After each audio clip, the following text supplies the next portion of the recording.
Horas, Balige Akademi dari tepian Danau Toba yang indah. Oke, kita akan bahas lagi ya tentang, sangat menyedihkan ya, peristiwa pembantaian 6 nyawa, 6 laskar FPI ya. Jadi, setelah saya baca-baca terus ya, saya gali lagi banyak sekali yang menunjukkan bahwa ini ya pelanggaran HAM berat gitu. Semoga ini didengar oleh Bapak Presiden, Bapak Prabowo Subianto ya, untuk menginstruksikan Menteri HAM ya, Natalius Pigai, supaya membuat roadmap ya bagaimana penyelesaian ini, mengusut lagi tragedi kemanusiaan ya, 6 nyawa ya, yang sangat disayangi oleh keluarganya ya, 6 laskar FPI. Oke, sebenarnya setelah saya gali-gali ya, sebenarnya yang paling yang paling bertanggung jawab dalam hal ini ya, itu adalah Kapolda Metro Jaya 2020 ya, yaitu Fadil Imran, dan Direktur Kriminal Umumnya ya, yaitu Tubagus Ade Hidayat. Ada 9 ya argumen saya ya. Jadi saya tidak berargumen kosong, tetapi saya setelah saya baca-baca dari banyak berita, maka ada 9 argumen yang bisa saya ungkapkan. Pertama ya, argumen pertama adalah 4 laskar FPI yang dibawa dari rest area KM 50 dengan mobil Xenia, Daihatsu Xenia itu ya, dari rest area KM 50 itu tidak diborgol ya. Padahal mereka katanya telah melakukan perlawanan, penyerangan, tetapi tidak diborgol ya. Ahli SOP dari Mabes Polri saat itu dihadirkan di persidangan, Juni Duarsa menjelaskan terkait prosedur pengawalan ya.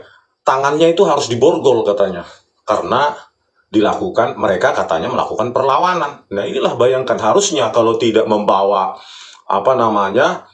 borgol polisi itu ya, rantai itu ya, kan bisa pakai tali rafia, dibeli di Indomaret di sana, atau lakban ya, dijual di Indomaret di rest area tersebut, atau ikat pinggang ya, atau tali sepatu. Ini kan tidak, SOP benar-benar ditabrak kalau benar cerita mereka ya. Yang 4 laskar FPI tersebut katanya melawan ketika dibawa dari rest area KM 50 ke Polda Metro Jaya. Bayangkan ya, tidak diborgol, bahkan tali rafia pun tidak, lakban bisa dibeli di Indomaret di sana, atau di Alfamart, atau tali sepatu, ikat pinggang, enggak ada.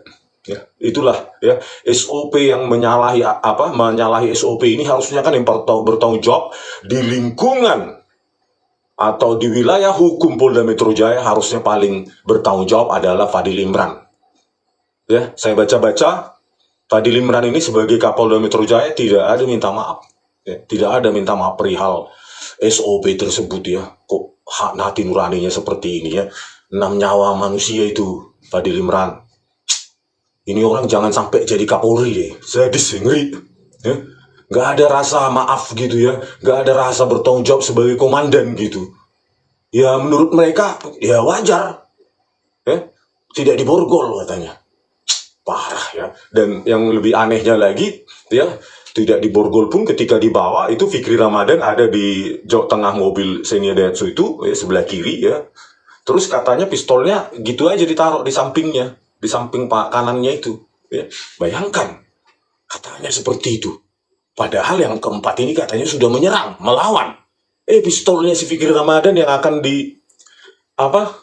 direbut ya katanya, di situ di mobil itu direbut oleh Lutfi Hakim yang ada sebelah kanannya itu, cuma ditaruhkan di situ. Ini kan sangat tidak masuk akal ya. Luar biasa ya. Inilah narasi rekayasa seperti Kapolda Metro Jaya 2016 ya, Tito Karnavian dan Krisnamurti ya, yang merekayasa video CCTV dengan menggunakan ahli digital forensik penipu Baris Krim Polri Muhammad Nur Lazar dan Christopher Hariman Rianto ya, menggunakan software gratis ya, Vmix dan iRedshot ya. Sama ini juga ya, rekayasa juga. Jadi Polda Metro Jaya yang udah jago rekayasa ini ya. Luar biasa. Inilah Pak Prabowo usut. Kalau ingin memulai mengusut, pintu masuknya saya kira adalah Fadil Imran ini ya. Fadil Imran inilah sebagai Kapolda Metro Jaya harusnya pertama pintu masuk untuk diinvestigasi secara intensif dan seksama ya. Bagaimana pengakuan dia, bagaimana kronologi rantai komando saat itu, gitu. Yang tidak diekstraksi ya, HP-nya mulai dari Fikri Ramadan, eksekutor di lapangan, dan Elwira Jenrato dan Yusmin Ohorela ya, sampai ke Handi Junsen, koordinatornya, sampai ke Kapoldanya, ini nggak ada diekstraksi HP mereka ya. Jadi gampang sekali cuci tangan.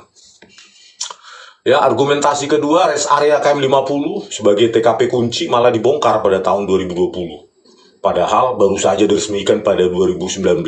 Kan bau apanya ya, bau rekayasanya ini sangat menyengat. Harusnya kalau benar ini Fadil Imran sebagai Kapolda Metro Jaya, TKP kunci itu jangan dibongkar kalau kalian benar. Ya, sebagai TKP kunci harusnya jangan dibongkar, ini malah dibongkar. Alasan A, B, C, D oleh Jasa Marga. Alasan itu kan bisa ditunda ya. Ini kan penting untuk penegakan hukum, harusnya malah dibongkar. Ya, terus yang ketiga, kebetulan yang misterius dan terlalu sempurna. Ya, CCTV KM49 sampai 72 tidak bisa mengirim gambar ke server 20 jam sebelum pembantaian 6 Laskar FPI tersebut ya. Pembantaiannya tanggal 7 Desember ya, tengah malam. Terus katanya CCTV-nya itu tidak bisa mengirim gambar ke server di Bekasi, katanya 20 jam, sekitar berapa ya, 4:40 WIB pagi ya, 6 Desember, kejadian 7 Desember 2020. Bayangkan, sesempurna itukah kebetulan di dunia nyata? Ini kan perlu diinvestigasi Pak Natalius Piga ya. Dan saya baca-baca lagi, ternyata di berita itu tidak bisa mengirimkan CCTV di KM 49 sampai 72 itu, ternyata katanya fiber optiknya putus. Bayangkan, putus 20 jam sebelumnya. Terus di pengadilan jaksa menanyakan kepada Direktur Operasional Tol Road Jasa Marga, Yogi Trianggoro, apakah ada sabotase? Tidak ada, diterima saja oleh JPU ya. Kalau putus 20 jam ya, fiber optiknya putus 20 jam sebelum kejadian, masa tidak ada insting? Lewat level-level anak SD aja pun insting itu, investigasi itu harusnya ada JPU itu ya. Tapi ditelan bulat-bulat, dan hakimnya pun menelan bulat-bulat dan dijadikan pertimbangan putusan PN Jaksel ya. Nah, itulah yang ketiga. Terus yang keempat, data CCTV dan HP masyarakat atau saksi di rest area KM 50 diperintah untuk dihapus oleh polisi. Kalau Fadil Imran itu benar sebagai Kapolda Metro Jaya saat itu tahun 2020, maka dia harus menangkap, memecat, memidana polisi yang memerintahkan rekaman DVR CCTV di warung katanya di rest area KM 50 tersebut, dan HP di masyarakat sekitar. Bayangkan, kalau dia benar menegakkan hukum, ini polisi yang memerintahkan ini, harusnya dia pecat dan pidanakan, karena itu obstruction of justice dengan kejadian seperti ini. 6 nyawa hilang loh. Bayangkan. Apakah Anda, Fadil Imran, tidak merasa 6 nyawa tersebut berguna bagi Anda? Bagi Anda tidak berguna, tapi bagi keluarganya itu berguna. Disayang mereka, kan gitu. Inilah. Coba yang kelima, pembersihan darah di TKP rest area KM 50 ya. Di rest area pembersihan darah, bayangkan. Bukannya di foto, di polis lain ya, dijaga, di apalah sesuai dengan scientific crime investigation ya, kebutuhan itu malah dibersihkan ya. Dan saya tonton dari Amnesty International atau Komnas HAM itu di YouTube ya, bahkan kejadian tembak, katanya pergulatan, pengeroyokan, kejadian penembakan 4 orang di mobil Xenia Daihatsu itu ya, KM 50+2 itu, ketika mereka membawa ke-4 Laskar FPI dari rest area KM 50 ke Polda Metro Jaya, kejadiannya katanya KM 50 tambah plus 200. Itu tidak divonis lain katanya. Bayangkanlah. Ya, makanya ini, aduh, Fadil Imran ini, kalau benar kau sebagai Kapolda yang benar itu ya, melakukan sesuai yang digembar-gemborkan scientific crime investigation, itu kan harus kau pecat, kau pidanakan orang-orang polisi yang membersihkan darah di TKP di rest area itu. Sesuai dengan temuan Komnas HAM ini. Saya bukan hoax, bisa di-search ya. Terus yang keenam, rekonstruksi hanya bersumber pada keterangan terdakwa polisi Muhammad Yusmin Ohorela dan Fikri Ramadan Tawainela. Inilah, bayangkan. Ditelan mentah-mentah oleh JPU dan hakim. Bagaimana mungkin rekonstruksi atau reka adegan ya hanya bersumber pada orang-orang polisi aja gitu loh. Padahal kan banyak masyarakat di sekitar. Ya, itu pun harus dilibatkan keluarga korban. Siapa tahu mereka punya saksi-saksi gitu loh. Dan ahli-ahli kan gitu ya. Inilah, bayangkan. Rekonstruksi hanya bersumber pada keterangan terdakwa. Inilah kepolisian Republik Indonesia ya, yang berprestasi sebagai kepolisian terburuk, terkorup se-Asia Tenggara. Ya inilah. Ya. Kalau benar ini Kapolda Metro Jaya saat itu Fadil Imran, harusnya rekonstruksi itu dari segala sumber, semua saksi dikumpulkan untuk mendapatkan keutuhan kebenaran itu, gitu loh. Ya. Terus yang ketujuh, alasan pembelaan diri katanya. Ya. Yusmin Ohorela, siapa itu Elwira Jendrato, pria di Jendrato, dan yang sudah almarhum katanya, terus Fikri Ramadan. Coba lah bayangkan alasan pembelaan diri, ya, karena dikeroyok, diambil oleh senjatanya Fikri Ramadan, yang tak ditaruh di sebelah kanannya katanya, di jok tengah itu, sebelah kanannya Lutfil Hakim katanya merebut itu senjata. Terus terjadi penjambakan, pengeroyokan, penonjokan segala macam, meskipun visum et repertum dari Fikri Ramadan cuma goresan 6 cm di sebelah kirinya. Ya.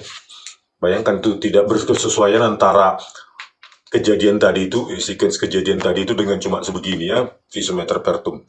Dan itu pun katanya alasan pembelaan diri. Tetapi alasan pembelaan diri adalah bisa 4 kali di dada kiri, konsisten. Bayangkanlah itu, ada yang 3 di dada kiri ya, jantung dan paru katanya kena oleh dokter forensik, ada yang 2, ada yang 3, ada yang 4. Bayangkan pembelaan diri apa itu? Di situ masuk akal nggak, Fadil Imran? Anda sebagai reserse atau penyidik, ya janganlah Anda ya berharap masyarakat langsung terima itu ya. Terima karena mentang-mentang kalian polisi terus rakyat diam, langsung terima pembelaan diri, tor gitu. Itu mafia saja tidak melakukan itu ya. Sekali saja pun di dada kiri harusnya sudah mati. Itu pun 1 orang aja ditembak, yang lain pasti takut. Gitu loh. Ini semua kena tembak di dada kiri konsisten. Ada yang 2 tembakan, ada yang 3, ada yang 4. Mana logikanya? Aduh, Pak Prabowo tolonglah ini diusut Pak. Kalau ini dibiarkan pasti ini akan terjadi lagi, terulang lagi. Rekayasa demi rekayasa di kepolisian. Contoh kasus Jessica tahun 2016, Tito Karnavian sebagai Kapolda Metro Jaya 2016, merekayasa, otak rekayasa. Video CCTV yang tajam dikabur-kaburkan, dianimasi oleh tangan kotor ahli forensik Baris Krim Polri Muhammad Noah Lazar kan. Terulang terus. Terakhir kasus Gama, siswa SMKN 4 Semarang kan, dinarasikan dengan narasi rekayasa pelaku tawuran, padahal tidak ada kaitannya dengan tawuran sesuai dengan pengkajian Propam Jawa Tengah ya, Polda Jawa Tengah. Yang ke-8, bukti sajam, pedang, celurit, dan senjata api, dan perlawanan 6 laskar FPI di depan Hotel Novotel, Karawang. Tidak diverifikasi dengan bukti ilmiah apapun. CCTV pasti ada di depan sebuah hotel mewah ya. Tetapi tidak ada. Jadi cerita tentang perlawanan di depan bundaran atau di depan Hotel Novotel itu yang terjadi penyerangan dengan pedang katanya oleh Laskar FPI tersebut. Makanya ada barang bukti sajam ya, pedang, celurit, dan senjata api itu tidak ada dikonfirmasi, validasi, verifikasi oleh bukti ilmiah apapun gitu. Yaitu murni dari keterangan para terdakwa ini dengan rekan polisinya. Apa yang mau kita pegang? Ya. Kalau percaya begitu saja, saya tidak percaya. Karena apa? 2016 saja Tito Karnavian manipulatif. Ya. Bukti yang sudah sangat jelas aja, video CCTV bisa dianimasi, dikabur-kaburkan dengan 2 software gratis, Freemake dan Iretsop. Bayangkan itu, Tito Karnavian menjadi Kapolri saat itu dan Mendagri 2 periode sekarang. Bagaimana nih Pak Prabowo? Mau dibiarkan ya rekayasa ini terus dilakukan oleh polisi sehingga polisi menjadi kepolisian Indonesia menjadi terkotor sedunia nanti, enggak malu kita. Yang kesembilan, ekstraksi data HP itu hanya dilakukan terhadap HP-HP yang dimiliki oleh 6 Laskar FPI tersebut. Tidak dilakukan HP mulai dari eksekutor di lapangan, ya, yang 2 terdakwa dan 3 terdakwa, 1 almarhum itu, ya, berikut dengan jajaran hierarkinya, ya. Siapa komandan di lapangannya, sampai ke dirkrimumnya, siapa itu tuh Bagus Ade Hidayat, bahkan harusnya sampai Fadil Imran, supaya bisa dianalisa rantai komandonya gitu loh. Harusnya Fadil Imran harus di situ pada saat dia Kapolda Metro Jaya 2016 harus malah menginisiasi ini. Saya benar tidak terlibat. Instruksi saya memang untuk pengawalan gitu, pembuntutan saja, penguntitan lewat perintah surat tugas dari Dirkrimum Polda Metro Jaya saat itu, tuh Bagus Ade Hidayat. Kami tidak ada memerintahkan untuk membantai, membunuh. Ini HP saya, ini laptop saya, ini semua gawe saya. Kan begitu. Harus dimulai dari Anda harusnya. Kalau tidak Anda lakukan itu, ya berarti kami bertanya dong. Gitu loh. Keterlibatan Anda ya. Jadi disinilah ya Pak Prabowo, saya sebagai rakyat jelata aja dengan membaca ratusan berita ya, terus saya ulas juga pelan-pelan itu keputusan PN Jakarta Selatan. Banyak sekali loh Pak Prabowo ya, Pak Natalius Pigai yang perlu ini diusut kembali, karena ini 6 nyawa anak bangsa. Apapun kesalahannya harusnya dihadapkan di depan sidang supaya dia mendapatkan pembelaan yang layak untuk dia dapatkan ya. Kalau Sambo aja, Verdi Sambo ya, bisa dengan sadisnya dia membunuh anak buahnya, pengawalnya ya. Dengan sadisnya dia membunuh ya pengawalnya, Brigadir Joshua, dan dia secara bermartabat dihadirkan di sidang. Tidak ada dicubit pun tidak ada dia. Bahkan dia udah jelas-jelas pembunuh sadis. Dihadirkan dia secara bermartabat di depan sidang dan diadili. Itulah hukum yang kita anut gitu loh. Bukan dibantai dengan cara seperti ini ya, dengan karangan-karangan seperti ini. Tidak ada pembuktian apapun ya. Jejak digital para pelaku ini, terdakwa ini tidak ada, apalagi hierarki ke atas. Belum lagi malah dibongkar rest area KM 50. Harusnya penting sekali. Ada lagi perintah penghapusan HP dan CCTV di TKP kunci rest area tersebut. Ini kan sudah jelas-jelas obstruction of justice. Kok bisa diperintah polisi? Ya, siapa lagi kalau nggak bawahannya Fadil Imran ini kan yang melakukannya. Harusnya kalau Fadil Imran ini benar sebagai Kapolda, tidak terlibat, ya perintahkan untuk pemecatan dan pembidanaan ya, terhadap orang-orang tersebut. Inilah Pak Prabowo ya. Kalau analisa saya Pak, ya sejauh ini ya, yang saya baca, saya pelajari ya semua, maka pintu masuk untuk mengusut kembali kasus ini ya, pembantaian 6 Laskar FPI dengan hilangnya nyawa mereka, dimulailah dengan Kapolda Metro Jaya saat itu, Fadil Imran, dan yang kedua tuh Bagus Ade Hidayat yang sebagai dirkrimumnya. Baru hierarki ke bawah gitu Pak. Jadi top down gitu kalau menurut saya Pak ya. Top down, jangan bottom up Pak. Harus diinvestigasi mulai dari atasnya dulu. Karena Kapolda kan bertanggung jawab apapun yang terjadi di wilayah hukum dia gitu. Oke pemirsa, kita akan bahas lagi tentang KM 50 karena kita berhak untuk bukan hanya bersuara tapi berteriak, supaya teriakan kita yang lebih keras lagi didengarkan oleh Presiden Prabowo Subianto yang katanya berpihak kepada rakyat ya. Tapi sejauh ini masih 2 bulan ini belum ada saya rasakan. Mudah-mudahan untuk bulan ketiga mulai ada tanda-tanda ke arah situ ya, memerintahkan Menteri HAM Natalius Pigai untuk membuat roadmap ya untuk kasus-kasus besar pelanggaran HAM di Indonesia, terutama tewasnya 6 Laskar FPI ini dan Kanjuruhan yang menewaskan 135 orang akibat penembakan gas air mata oleh 11 polisi ke tribun. Oke pemirsa, sampai jumpa di video kami selanjutnya. Horas.